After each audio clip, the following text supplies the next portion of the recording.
मगरिबी बंगाल में पंचायत इंतखाबात के दौरान तशद्दुद का दौर थम नहीं रहा है। काउंटिंग जारी है। नतीजे आने से पहले फिर तशद्दुद हुआ है।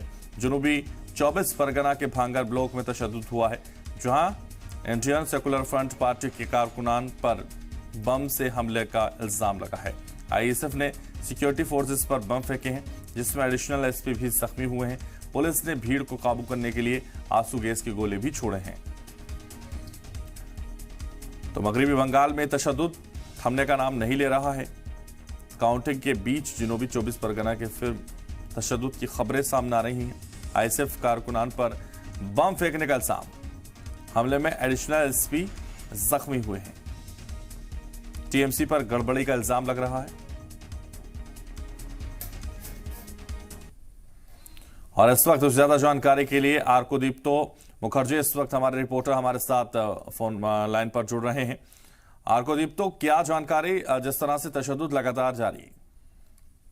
देखिए, जो भांगर की बात आप कर रहे थे, भांगर में कल रात से ही हिंसा का माहौल दिखने को आया है। भांगर में जो 10 पंचायत की जिला और 3 जिला परिषद है, जिसमें से 2 जिला परिषद का जो रिजल्ट अभी तक आ चुका है और एक में तृणमूल कांग्रेस और एक में आईएसएफ की जीत हुई है। तीसरे का अभी भी काउंटिंग चल रहा है।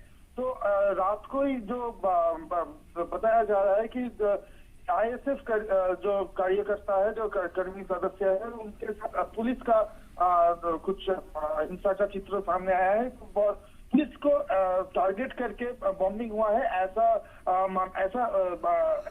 कर रहे हैं अपोजिशन। और एक ही साथ पुलिस की तरफ से टीयर गैस फेंका गया है और रबर बुलेट शूट किया जा रहा था आईएसएफ के ऊपर। लेकिन एक साथ ही साथ जीसीआरसी सेंटर जितने भी है, उनका सिक्योरिटी और भी बढ़ाया गया है।